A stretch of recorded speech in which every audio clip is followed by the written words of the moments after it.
Hey, welcome back to another episode of The Cuban Couch. As you can tell, a lot's changed since. We've got new camera gear, we've got a brand new setup. So let's just get right into it. We've probably been gone for quite a while now. I think it's been about 7 months. Yup. Almost 8 months, actually. It might already be 8 months. Depending on when we release this episode. But it's been a long time. This episode is about sponsorships. A lot of people have been asking, how do I get sponsored? Sponsorship is a big Cuban topic that I think not a lot of people talk about. It's always the main questions like, how many subs do I need to get sponsored? Certain questions like that. And we'll be answering all those in this video. So we have gone through all the effort. I have gone. Taking credit there. We have gone through all the effort of watching every single Cuban sponsorship video, and we've compiled it all into one video and added our own thoughts. And this video should be everything you need to get a Cuban sponsorship. So if you don't know us, we are also running a channel called The Cuban Critics, where we do our entertaining Cuban videos. This is our podcast channel called The Cuban Couch.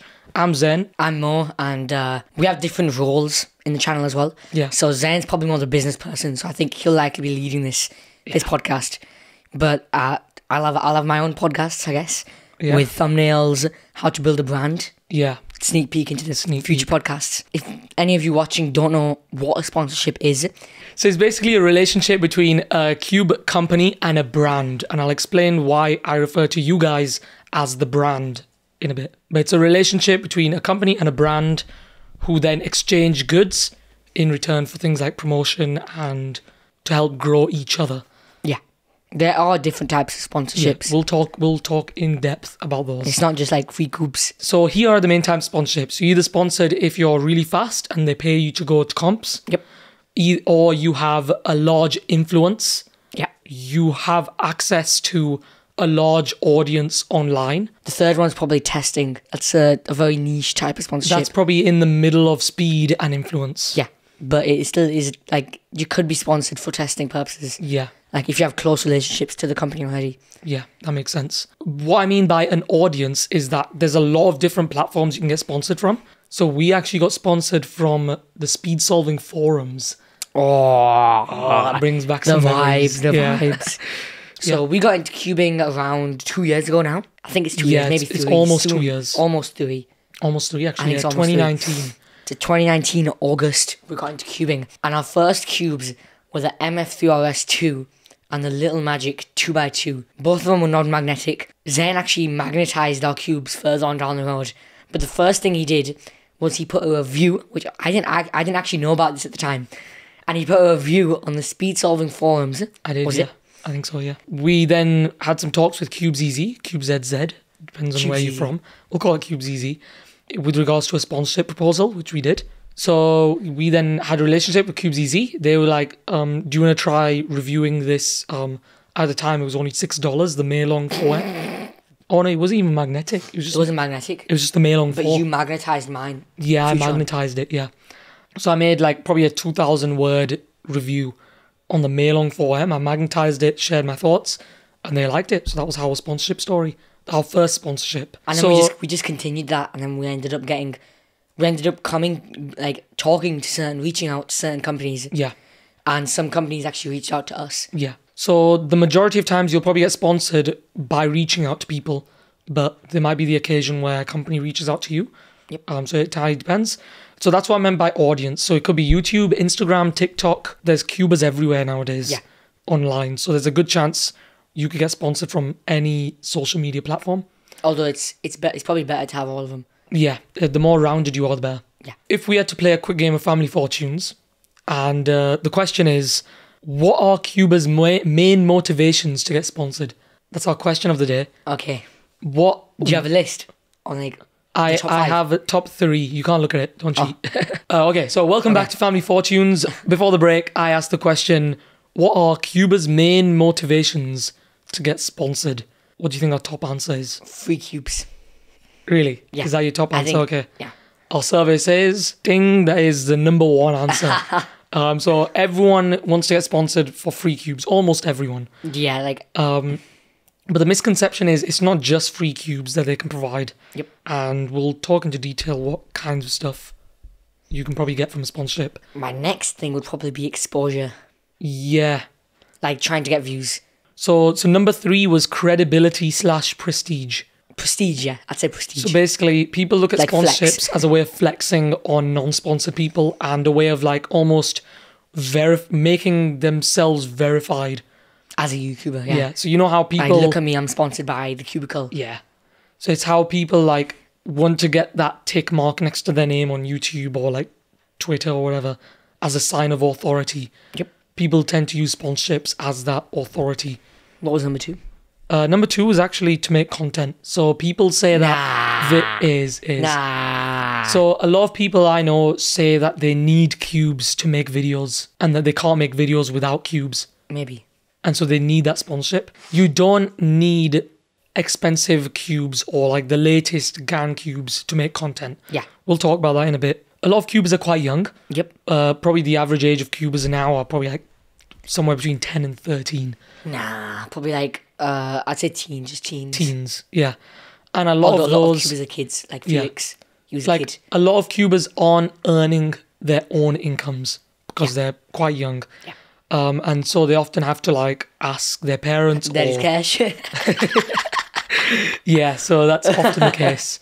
And that is why a lot of people ask for free cubes.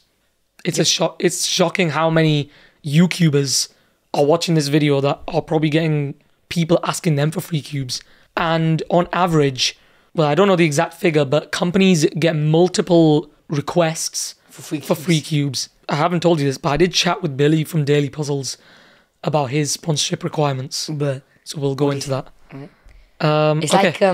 like, remember The Cubicle fake sponsorship? Ooh, yeah. That was weird. That was weird. Where people got Yeah, scammed he was, into thinking, He got scammed by a fake Cubicle email. it was like sponsorships at gmail.com or something. Yeah. Which you don't trust any Gmail accounts from companies. Do you not? No, because they have their own at thecubicle.com. Oh, do they? Yeah. So yeah, he got reached out by a fake email. He thought he got sponsored, but he wasn't.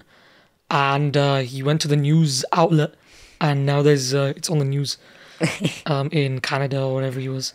So let's go into our top 5 sponsorship myths before we go into some details about sponsorships. So sponsorship myth number 1 is that you might think you don't have enough experience to get sponsored. Yeah. That's So true. that's the biggest myth, as in like, I don't have enough subs, I haven't been cubing for long enough. Like, we were only cubing for probably a couple of weeks. A couple of weeks. We weren't even quick as well. Like, we were around A minute. Or like a 40 minute, maybe seconds. like 40 seconds. Yeah. And then you got sponsored. You actually got sponsored first. This is the main sentence I get. Do I have enough subscribers to get sponsored? Yeah. And the thing about that is that it's not about subscribers, because subscribers is just equal to the amount of exposure you've gotten. Yeah. So obviously a sponsorship could provide you with exposure. Like, we got sponsored by The Cubicle at around 300 subs Yeah. And we got sponsored by GAN and without even a YouTube channel, with our YouTube channel. Yeah. because we used to do written reviews. Yeah. So there's not a limit to how many subs. Of course, if you have more subs, you're more likely to be sponsored. But even then, it's about how much content and how much. Content is king, I would say. And That's a a lot of good people, phrase. That's a good it is a phrase. good phrase, but it's not mine. Content. Who said that? I don't know, I've heard it somewhere. Content is king. Ooh. Prioritize your content and don't look at the numbers too much, because There's a lot of people who obsess over analytics. yeah, and sometimes that's a completely different video altogether. Is it? We'll do a whole video on analytics. So another thing I get is that I'm not gonna apply for a sponsorship. I'm gonna wait until I have X subs until I apply. Yeah. I've heard that a lot. I've heard that. As in, like, I currently have 995 subscribers. But I'm I'm gonna gonna wait wait until till I have 1,000. 1,000. Yeah. A lot of people do that, and the number doesn't mean anything. Like 1,000 is just an arbitrary number. Yep. It doesn't define how good or how like valuable you are as a brand. So a lot of you are probably waiting for a certain number, like maybe on 450 and you're waiting for 500, for example. Don't wait until you have that number. You probably have enough experience now, and you could probably apply right now. Yeah. And in this video, we'll talk about the keys to success. Keys. So in terms of subscriber count, people have been sponsored at 100 subs. People have been sponsored at like 100,000 subs. Yep. Like Cubastic got sponsored by the Cubicle when he was already quite large, compared to someone like Cubehead. He got sponsored at 300 subs. Like us. Yeah, so that seems like the normal amount, like 300. Does that say something? Yeah. So I'll read out a quote that I got from Phil. If you watched even one Cubehead video, regardless of his sub count at the time, you would be blind not to sponsor him. Wise. Wise words from my boy Phil. And that's true. Like when you look at people, Sun Tzu. Sun Tzu. Basically, what he's saying is that if you look at his content, you won't be able to tell what his subscribe count is. It's quality over quantity is basically the view there. Like he watched a couple of videos from Cubehead, and he saw the quality and the potential. Yep. And he sponsored him. You can get sponsored by any company at any number of subscribers. Subscribers don't matter. It's your content that matters more. Yep. And another thing about subscriber count is that they can be artificially boosted. Yeah. So people bots. can like buy subscribers. So companies are slowly, they used to look at subscribers initially. Now they're starting to veer away from that because you could have a high subscriber count, but people aren't interested in your videos. Yeah. Like view to sub ratio. Yeah, like let's say you did some big giveaways, you got loads of subs. And then obviously your view count just drops. Yeah. If you upload shorts on your main channel, you'll get subs. And you'll get views. And you'll get views, but then your other content just goes down. Yeah. So let's talk about views. So Daily Puzzles, initially when I talked to Billy, his video from like 2019 said that you needed around 750 to 1,000 views per video on average. Okay. Yeah. When I spoke to Billy, it's been a couple of months now actually. Daily Puzzles actually says now there's no requirement on view count, which is good. Very good. Thank you, Billy. There's no requirement on view count. Thank you.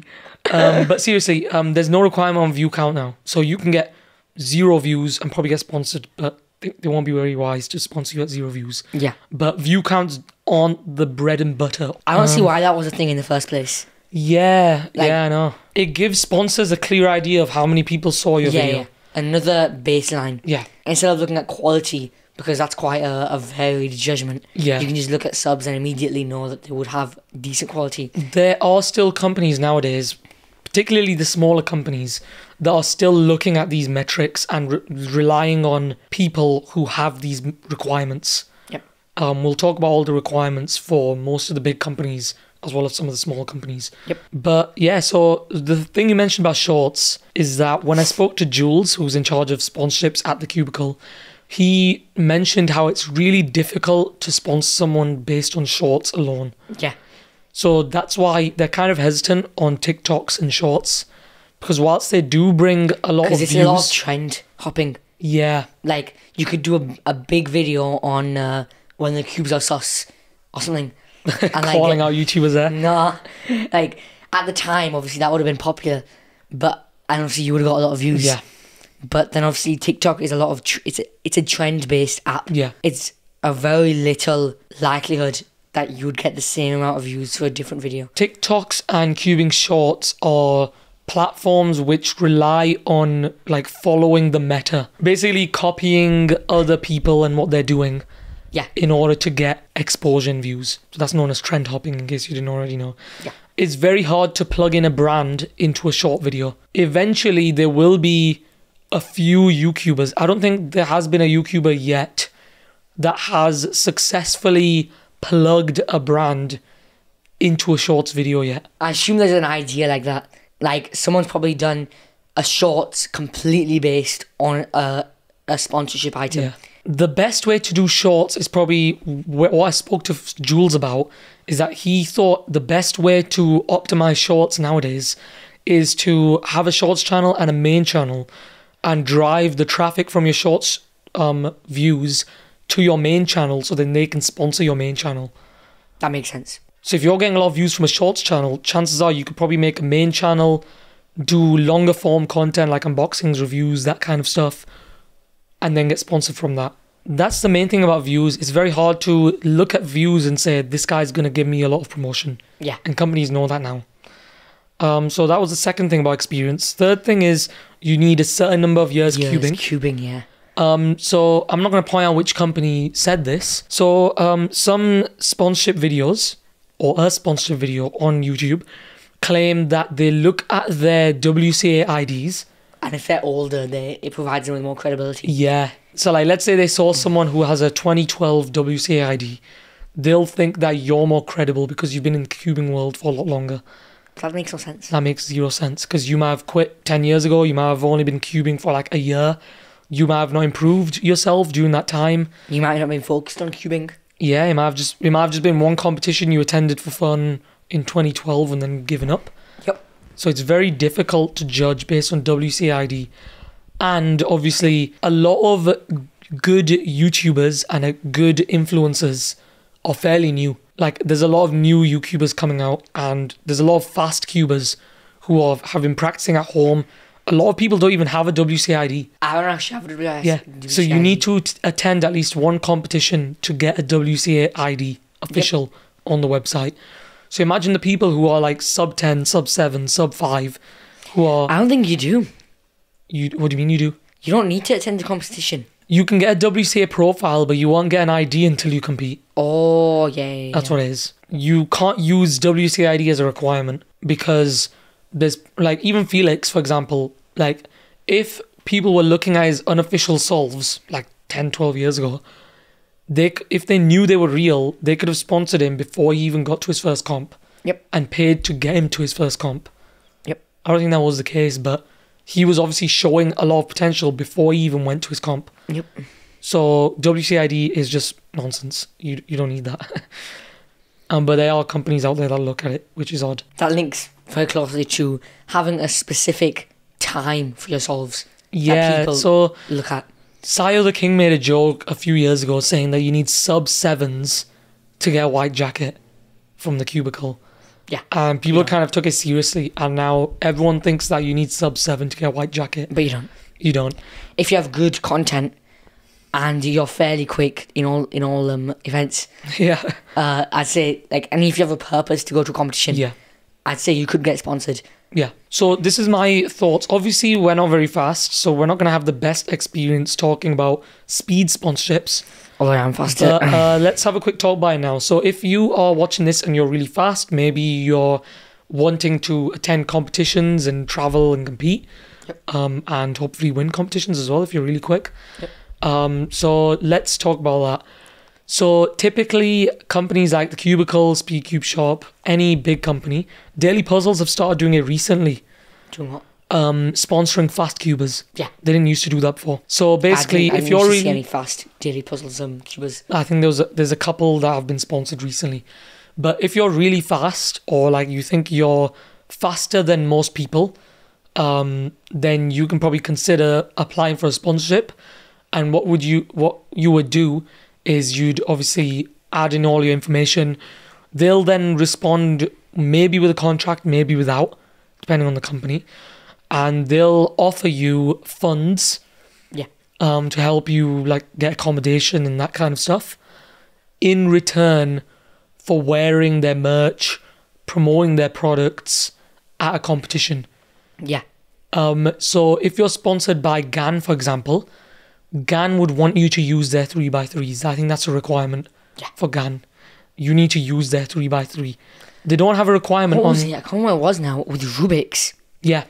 So Rubik's acquired a bunch of talented speedcubers, such as Max Park, I think Leo, maybe Timon, But didn't they... Danny. I can't remember what it was now. They had to, like, remove the GAN logo or something. So they weren't allowed to use... I think they weren't allowed to use cubes No, which had I brand think- logos on them. I think they had to remove the GAN logo Yeah. off their GAN cube. But they were still allowed to use the Yeah. GAN cube. For GAN specifically, which is why I know, and Moyu as well, is that you need to be able to promote their products. So with GAN, Moyu, or any manufacturer, we'll talk about manufacturers first and then cube stores. Yep. So with manufacturers, they'll want you to use their products. Yeah, definitely. Yeah.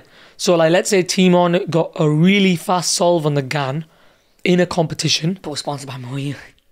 It was sponsored by Moyu. People look at his solves and want to know what cube he's got and emulate his setups. Because obviously he's an influencer. And obviously because he's quick. Yeah. So he's an influencer. People look up to him. People see him as an authority. Yep. And so what cubes he uses, what cubes he cube he wears, what cubes he uses, and what merch he wears, what he promotes at that competition should be representative of what the brand wants to promote. It's similar to like real life sponsorships away from cubing, Yeah. especially clothes sponsorships. Or even Like- think about like esports. We're probably closely linked to esports. Not esports, football. Football. If Okay, any of you fair watch a sport, enough. Rolex, Yeah. they sponsor a lot of sports, and you actually wear their watch whilst you're doing the sport. I did not know that. Yeah, I think some people actually do that. Well, like Is whilst that they're like- lifting, whilst they're lifting Yeah. the trophy, they actually wear their watch. Mm. Same with football. They wear their shoes Yeah. that they're sponsored by. Yeah. Because look at that goal that he scored. I want to know which shoes he's wearing, so I can flex and be like Ronaldo or be like Messi. It's actually a good point that I'm actually about to make. If you notice, with sponsorships, companies sponsor Yeah. people, and then they sponsor them based on what sport they're doing.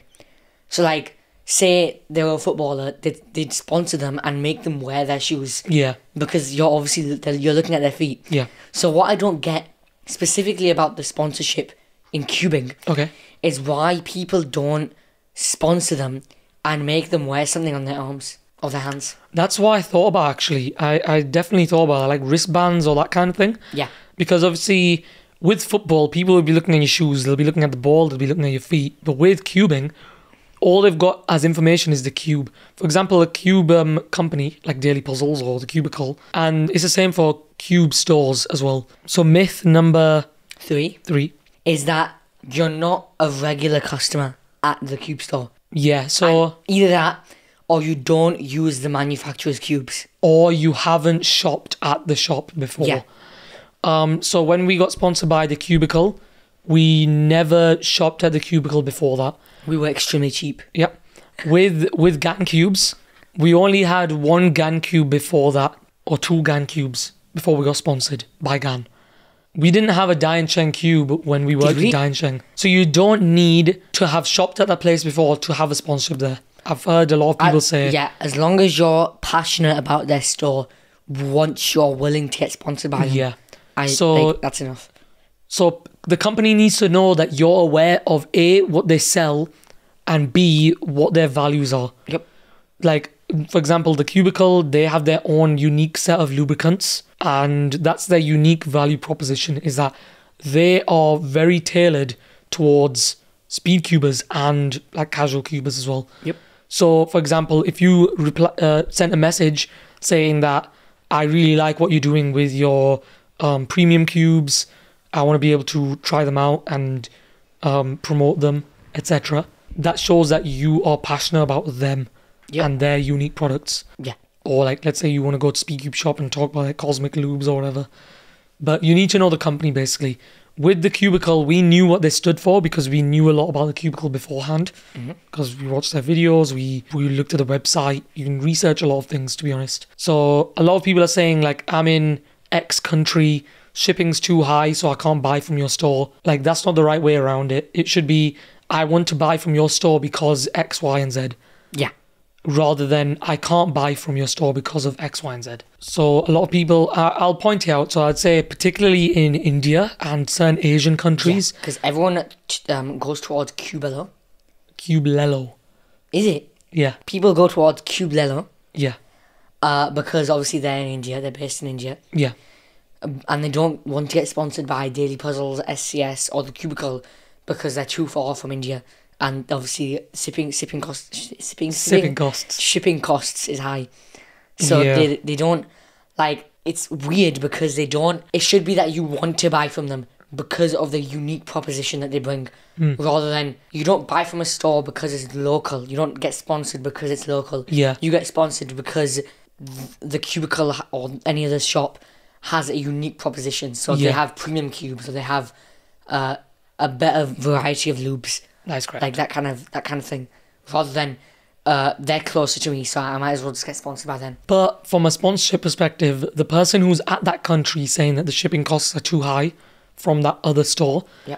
that makes it even harder for the store to sponsor them because other cubers from that location will be thinking the exact same thing.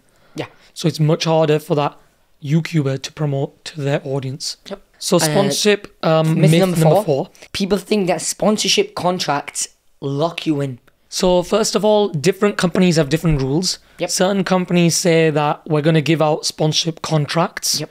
that last a certain amount of time, where we give you this X, Y, and Z. Why is it always X, Y, and Z? I give you A, B, and C in return for X, Y, and Z, and they have it written out in clauses and Yeah. sections, and the people usually aren't allowed to reveal the details about that contract, which is why you don't see a lot of Cubers talking about it, Yeah. because it's a contract. We'll try and talk about it in a way that doesn't reveal much about the Yeah. contract itself. You may not know, but we are sponsored by a variety of Cube companies, and Yeah. out of those, the only one we have a contract for is the Cubicle. But for speed sponsorships, you'll tend to get more contracts than not, because they tend to be more expensive for the company. You won't immediately get sponsored after you send a message, because there's a lot of thinking that the Cubicle have to do in terms of, or any company, what can we provide them and what can they provide us, and then each contract is tailored towards you. So I watched a video a while ago. Cube Razan did a video a while back talking about his sponsorship experience with Daily Puzzles. Right. And he didn't get a contract because Daily Puzzles don't do contracts.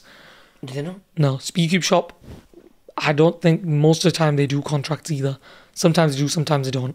He got sponsored by Daily Puzzles, and his reasoning was that he didn't want to be locked into a contract. And even Daily Puzzles, like Billy says, that he doesn't want to lock people in to a contract. But the thing is that with the Cubicle, who do contracts, they don't lock you in, as in you can stop anytime you want.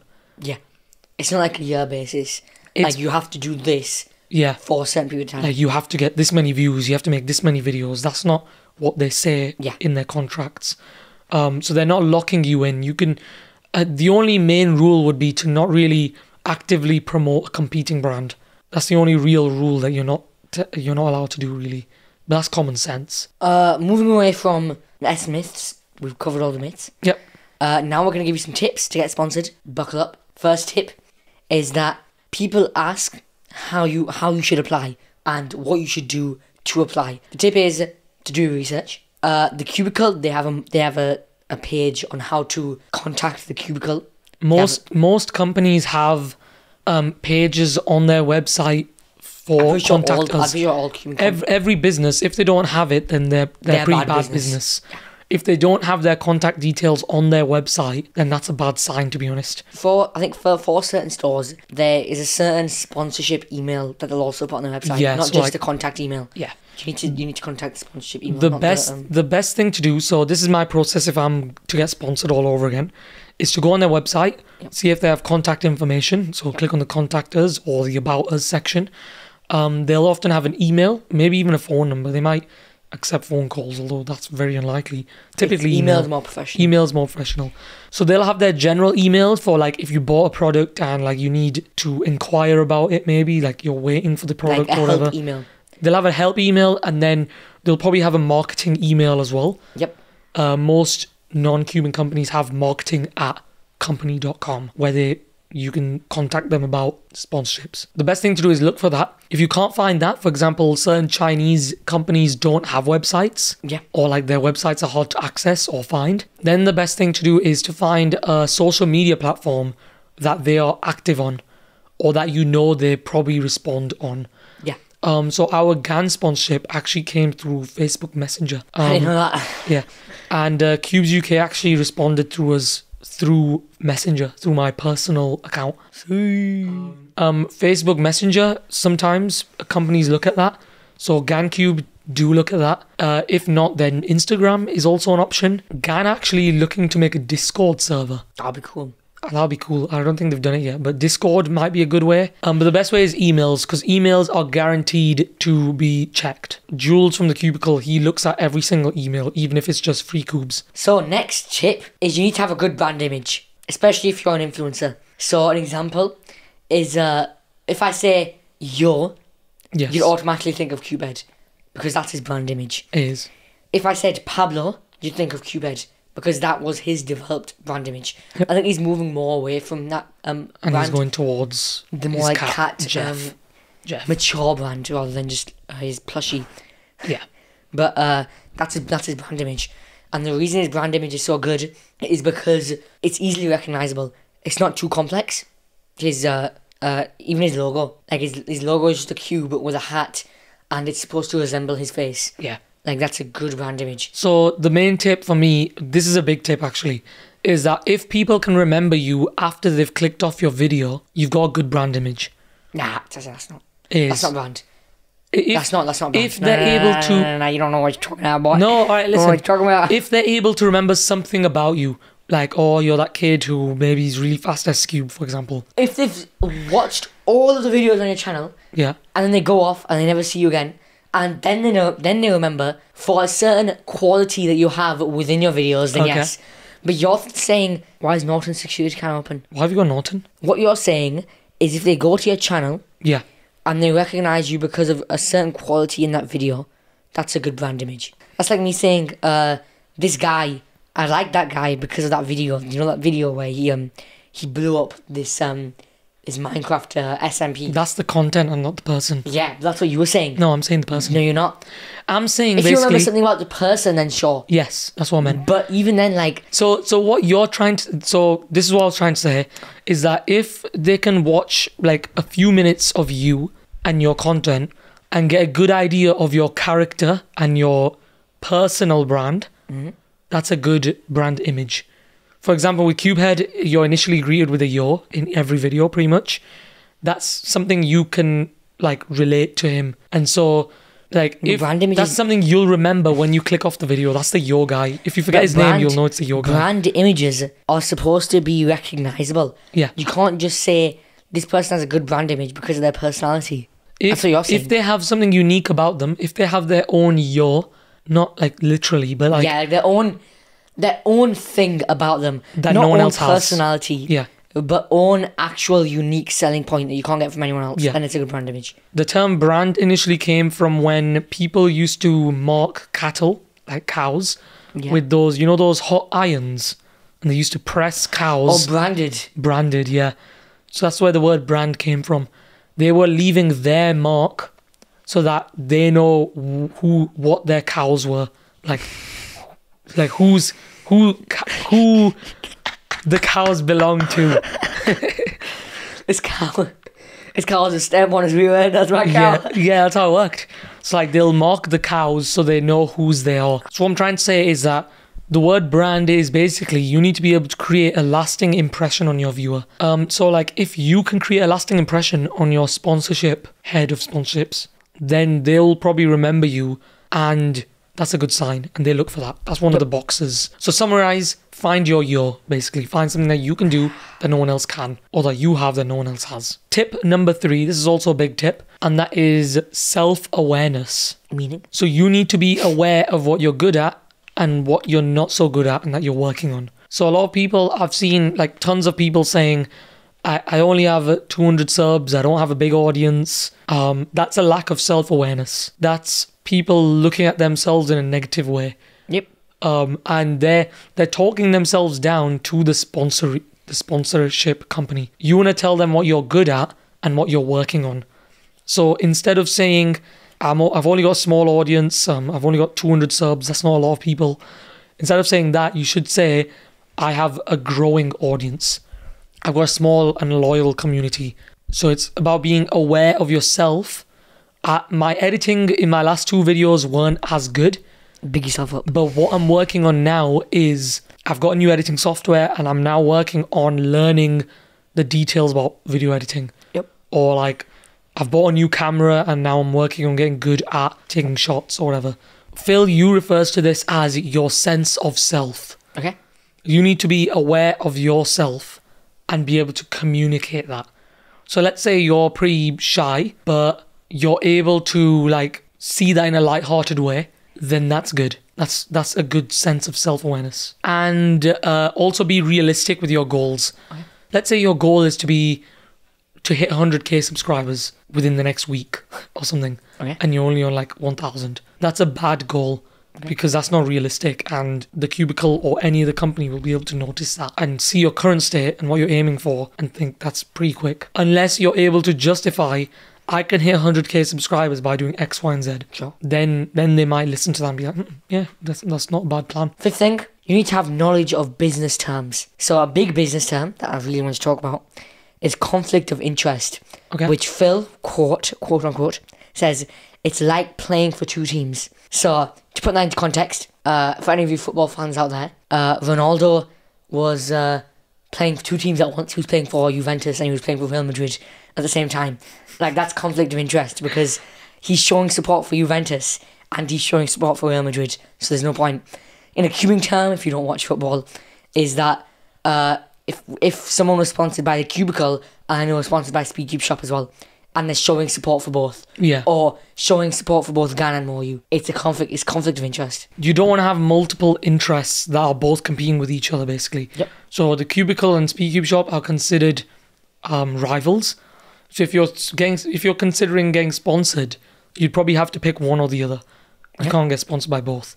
But a lot of people think that they can't get sponsored by a shop and a manufacturer. Okay. But you can. Or even two shops that are not competing. Like Matty, you know Matty, the Cubing Jedi. He's sponsored by Tribox or Toribo and the Cubicle, and they're both cube shops. Tribox is a store in Japan, and he's also sponsored by a cube store in the US, which is Cubicle. So it depends on if they're conflicting. If you think they're conflicting and they're within the same market, then it's probably not best to get sponsored by both. But you can get sponsored by, a lot of people have what's called dual sponsorships. Have you heard of that? Yeah. So they're sponsored by a cube store and a manufacturer. Yep. In fact, if you're a speed cuber and you're getting sponsored for speed, the Cubicle actually recommend you get sponsored by a manufacturer as well. So sometimes they'll pitch you to manufacturers just to get you that dual sponsorship. Yep. You can get sponsored by a manufacturer and a cube store. So that's the main misconception. Second business term is called return on investment. Basically, if they're going to send you a bunch of cubes, they need to get a return on investment. They need to be able to make that money back plus extra. Yeah. So say if you advertise the cube, WRM, they lose £30 by giving it to you for free. But then they gain that £30 back because of the sales you're giving them through your channel. Yeah. So before we go into tips on getting the most out of your cubing sponsorship, let's talk about cube stores and how they can get the most out of finding the right people. Because there's a few cube stores that are going to be watching this video. First tip is do not use a Google form to find sponsors or sponsorees. Are you aware of companies that do that? Like you input your details, like what is your name? What is your sub count? How many views do you get? I've never seen that before. So certain smaller companies do that to save time because they don't have like a dedicated sponsorship coordinator. And my advice is just give your email and don't give a required structure or template to your sponsorees. Because if you give them structure, then they won't be creative. They won't be able to show their creativity or themselves. If they gave you a form, so if you're getting sponsored now, and if they gave you a form saying what's your sub count, what's your view count, what's your WCID, link to your YouTube channel, etc., the person that is writing this application probably won't be able to be very creative about why they want to get sponsored, or they won't be able to pitch their specific case. They'll just be forced into a generic template that everyone else is. So it's actually by making it quicker to identify the people with higher sub counts, you're making it harder for yourself to find the talented individuals that are creative. So that's my first tip. Do not use a Google form. The second tip is don't just look at the audience size. So from a cubing store perspective, you're sponsoring the person, not the channel in most cases. Yeah. That's a big tip. So that's basically what we talked about at the start of having low sub counts. That doesn't really matter. Yeah. It's more about the person, the personality, and the brand image. The company's investing in the person more than the channel. Yep.